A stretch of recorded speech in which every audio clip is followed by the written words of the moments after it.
The date is August 2nd, 216th. Before Christ, 86,000 Roman soldiers stand in the largest army Rome has ever assembled. They face 50,000 Carthaginians, led by a 32-year-old general who has already defeated them 4 times.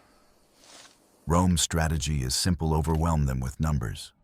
Pure brute force. What happens next will haunt Roman nightmares for generations. In less than 8 hours, 50,000 Romans will lie dead on a single battlefield. Not scattered across miles, not over weeks. 50,000 corpses in an area smaller than 2 football fields. The killing is so efficient, so perfectly orchestrated, that military academies still study it 2,200 years later. One Roman senator will survive and describe it like this: "We didn't fight a battle. We were butchered like cattle." This is the Battle of Cannae. And the genius who engineered this massacre, a man who swore as a 9-year-old boy that he would destroy Rome. His name was Hannibal Barca, and on this day, he came terrifyingly close to ending the Roman Empire before it truly began. You've probably heard of Hannibal, the guy with elephants, the general who crossed the Alps. But that's just the beginning of the story. Because by the time Hannibal reached Cannae, he'd already done the impossible. He'd invaded Italy through the mountains with 37 war elephants. He'd lost half his army in the crossing. And then, with what remained, he'd beaten Rome not once, not twice, but 4 consecutive times. Rome was terrified. So they changed strategy. No more small armies, no more cautious generals. They would gather every able-bodied citizen, arm them, and crush Hannibal through sheer overwhelming force. The 2 consuls commanding this mega army were Gaius Terentius Varro and Lucius Aemilius Paulus. Varro was aggressive, hungry for glory, convinced that Roman courage and numbers would prevail. Paulus was cautious, experienced, and deeply worried. They argued constantly about strategy. But here's what you need to understand. Rome didn't lose at Cannae because they had bad soldiers. Roman legionaries were the most disciplined, well-trained infantry in the ancient world. Rome lost because they faced a military genius who understood something profound about human psychology and warfare. Hannibal knew that the Roman strength, their relentless forward aggression, could be turned into a fatal weakness. And he designed a trap so perfect, so elegant, that when it closed, there was no escape. This is how the greatest tactical victory in military history unfolded. Let's set the scene. It's early August, southern Italy, brutally hot. Hannibal has positioned his army near the town of Cannae, next to the Aufidus River. He's deliberately chosen ground that favors Rome's strengths, not his. Wide open plain, perfect for Rome's massive infantry. Why? Because Hannibal wants Rome to attack. He's baiting them. The Roman army arrives. 86,000 men. For scale, that's more soldiers than America deployed in the initial Iraq War invasion. The Romans form up in their traditional formation, but deeper, much deeper. Normally, a Roman legion was 8 men deep. At Cannae, they're packed 40, maybe 50 men deep. The strategy is simple. Create an unstoppable battering ram of human flesh and steel. Punch straight through Hannibal's center, roll over his smaller army. End this war. Consul Varro is in command on August 2nd. The consuls alternated daily command, and this is Varro's day. Paulus begs him to wait. The positioning isn't right. Something feels wrong. But Varro sees victory. Glory, a triumphant return to Rome. He orders the attack. Now here's where it gets interesting. Hannibal has 50,000 troops to Rome's 86,000. He's outnumbered nearly 2 to 1. But Hannibal understands something that Varro doesn't in warfare. Having more soldiers doesn't matter if you can't use them all at once. It's like having a $1,000 sword, but only enough room to swing a $100 knife. Hannibal's plan is breathtakingly audacious. He arranges his infantry in a crescent shape, bowing forward toward the Romans. At the center of this crescent, he places his weakest troops, Gauls and Spanish infantry. These men are not professional soldiers. Many are poorly equipped. Some are literally going into battle shirtless, with just shields and swords. On the wings, hidden slightly behind, he places his best troops, African veterans who've been fighting for years. These men are wearing armor, stripped from dead Romans in previous battles. They look almost like Roman soldiers themselves. And on the far flanks, his cavalry, his secret weapon. Hannibal's cavalry isn't just better than Rome's. It's not even close. His Numidian light cavalry are the most skilled horsemen in the Mediterranean. His heavy cavalry are Spanish and Gallic nobles who've trained since childhood. Rome's cavalry, mostly wealthy citizens who bought their way into mounted units. Riding is a status symbol, not a skill. Hannibal gives his cavalry commander, his brother Hasdrubal, one simple order: destroy their cavalry, then come behind their infantry. And then the battle begins. The Roman cavalry is positioned on both flanks. On the Roman right flank near the river are the Roman citizen cavalry, about 2,400 horsemen.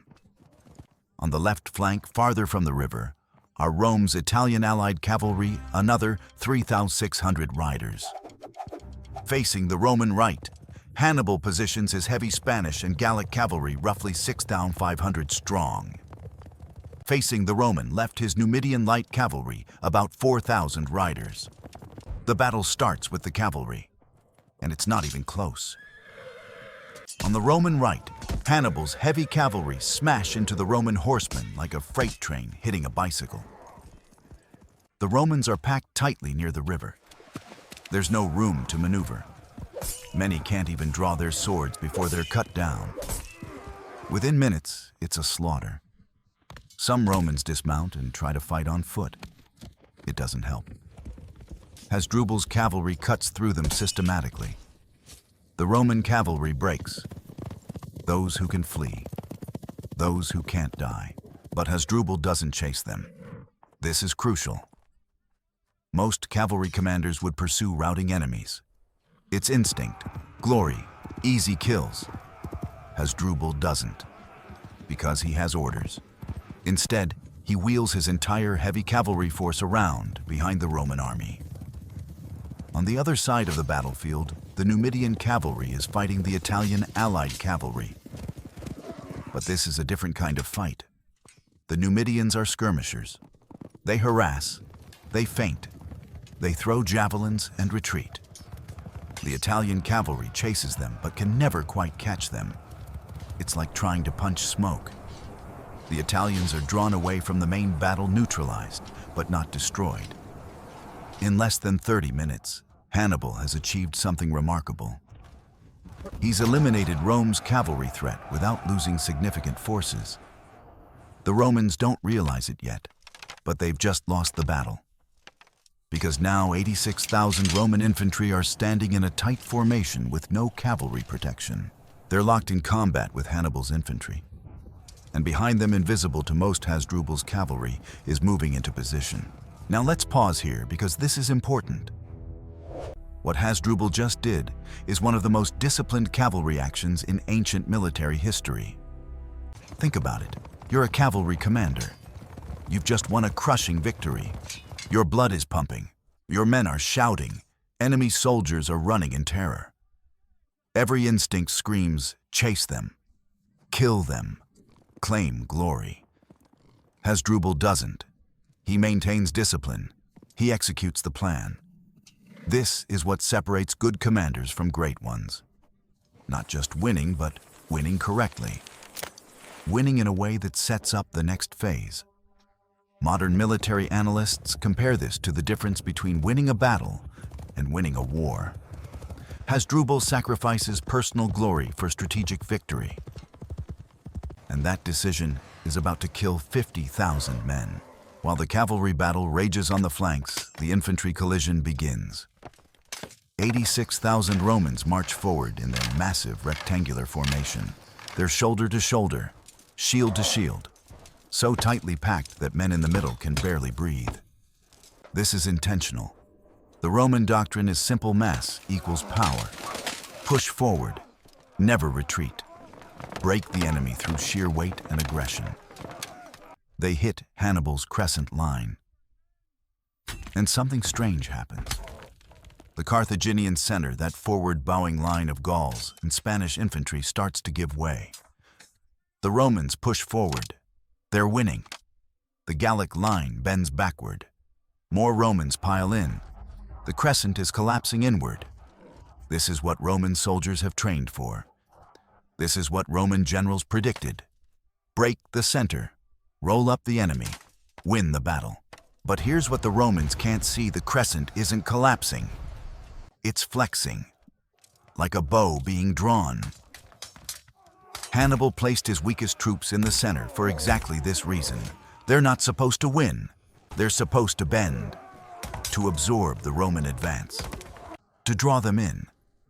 And it's working. As the Roman center pushes deeper, the formation becomes more compressed. Men are pressed so tightly together, they can't swing their swords effectively.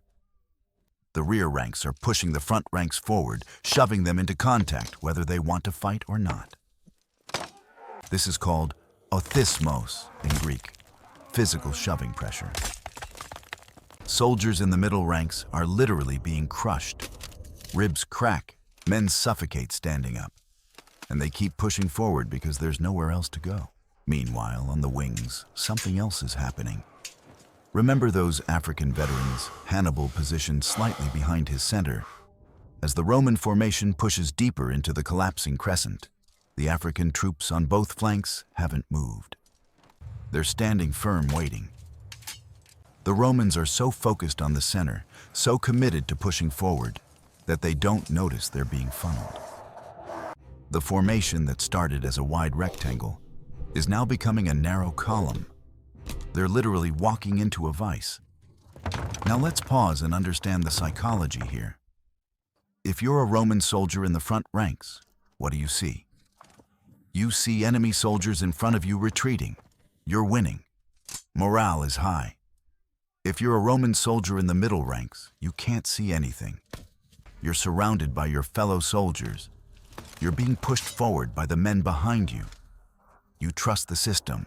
If you're a Roman officer trying to see the whole battlefield, you see your center advancing successfully. The enemy is being driven back. Everything looks like it's going according to plan. But if you're Hannibal standing on a hill watching this unfold, you see something different. You see your plan working perfectly. The Romans have committed their entire force into a narrow killing zone. They have no reserves, no room to maneuver. And now, finally, it's time to spring the trap. Hannibal gives the signal. The African veterans on both flanks turn inward 90 degrees, and they attack the sides of the Roman formation.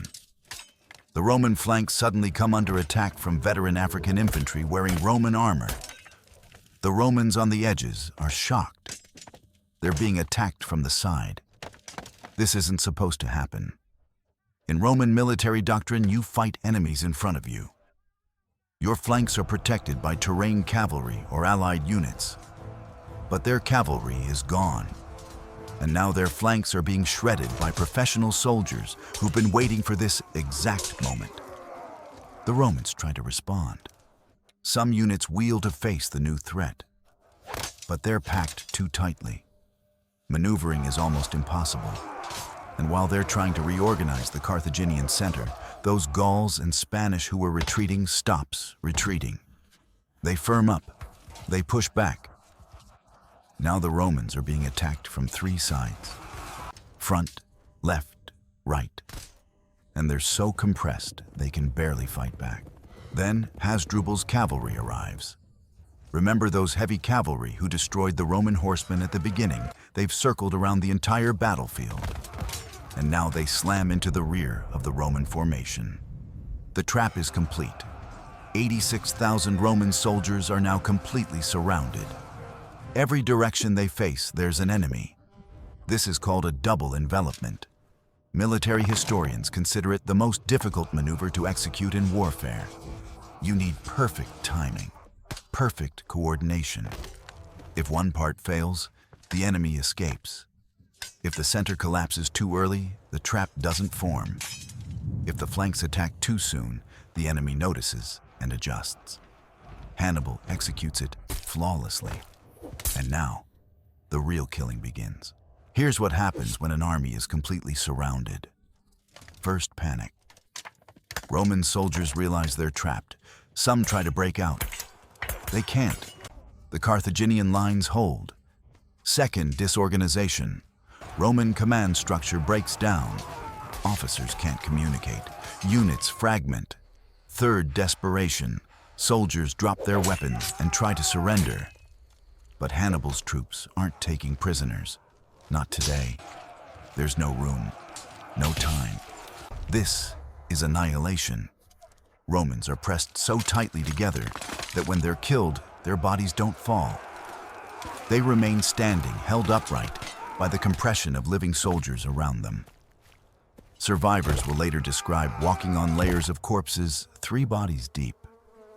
The smell is indescribable. Blood, excrement, death. The sun beats down mercilessly. Men are dying from heat exhaustion before they're even struck. Some Romans try to dig under the bodies to create breathing space. Others go mad and attack their own comrades trying to escape. Small groups of soldiers form shield walls and try to fight their way out. A few succeed. Most don't. The Carthaginians aren't just killing randomly. They're methodical, disciplined. They work in shifts. Fight for 20 minutes. Pull back. Let fresh troops take over. They're well rested. The Romans are exhausted, dehydrated, trapped. It's not a battle anymore. It's an execution. For 8 hours, the killing continues. When it finally ends, 50,000 Roman soldiers are dead. Another 10,000 are captured. Only about 15,000 escape. The Carthaginian losses around 6,000. Most of those are the Gauls and Spanish who absorbed the initial Roman assault. Now let's pause and consider what this means. 50,000 dead in a single day on a single battlefield. For comparison, the United States lost 58,000 soldiers in the entire Vietnam War, spread over nearly 2 decades. Rome lost almost that many in one afternoon. In a pre-industrial world where every soldier was trained individually, equipped by hand, fed by local farms, this was catastrophic. But it gets worse. Among the dead is Consul Paulus, the cautious one, the one who warned against fighting. He died fighting in the ranks alongside his men. 2/3 of the Roman Senate who accompanied the army are dead.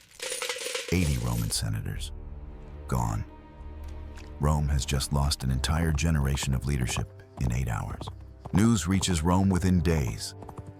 The largest army Rome has ever assembled has been annihilated. When the list of the dead is read in the Senate, there's barely anyone left to hear it. Half the Senate is gone.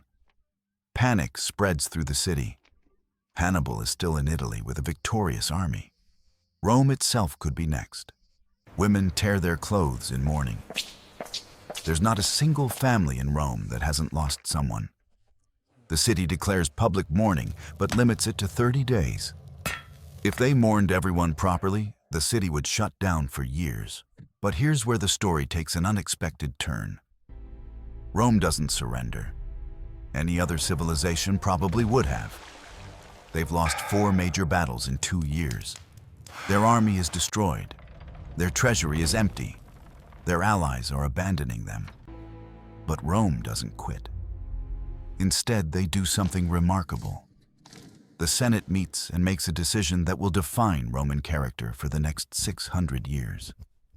They will never surrender. They will never negotiate with Hannibal while he remains on Italian soil. They will raise new armies.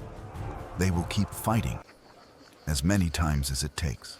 Within weeks, Rome is drafting new legions. They lower the minimum age.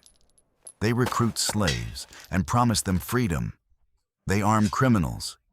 They scrape together anyone who can hold a sword. Boys, old men, anyone. And they tell their generals, do not fight Hannibal in open battle. Follow him, harass him, cut his supply lines, but don't give him another chance to destroy a Roman army.